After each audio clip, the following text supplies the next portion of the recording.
வெயில் காலம் ஆரம்பிச்சிருச்சு.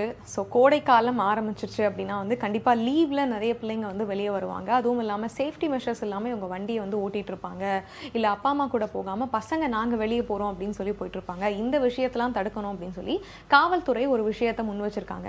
ஏற்கனவே இயற்றின ஒரு சட்டமாக இருந்தாலும் மறுபடியும் நினைவு கூறுறோம் அப்படிங்கிற மாதிரி இந்த விஷயத்த சொல்லியிருக்காங்க.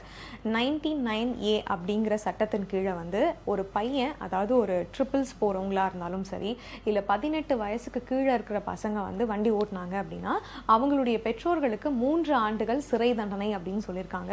அது மட்டும் இல்லாமல் அந்த பையனுக்கு 25 வயசு வரைக்கும், அதாவது 18 வயசுக்கு மேலே தான் லைசன்ஸ் எடுக்கணும், இருந்தாலும் 25 வயசு வரைக்கும் லைசன்ஸ் அப்படிங்கிறது பிறப்பிக்கப்படாது அப்படிங்கிறதையும் நாங்கள் தெளிவாக சொல்லிக்கிறோம்னு சொல்லியிருக்காங்க. ஸோ இந்த விஷயம் நிறைய விபத்துகளை தவிர்க்கும் அப்படிங்கிறதுனால ஒரு விஷயமா வந்து காவல்துறையினர் சொல்லியிருக்காங்க. ஒருவேளை வண்டி ஓட்டி, அதாவது சின்ன பசங்கள்லாம் வண்டி ஓட்டி அவங்களுக்கு விபத்து ஏதாவது நேர்ந்துச்சு அப்படின்னா கண்டிப்பாக இந்த தண்டனைகள் வந்து பெற்றோர்களுக்கு கிடைக்கும். எந்த ஒரு பாரபட்சமும் நாங்கள் பார்க்க மாட்டோம் அப்படின்னு சொல்லியிருக்காங்க.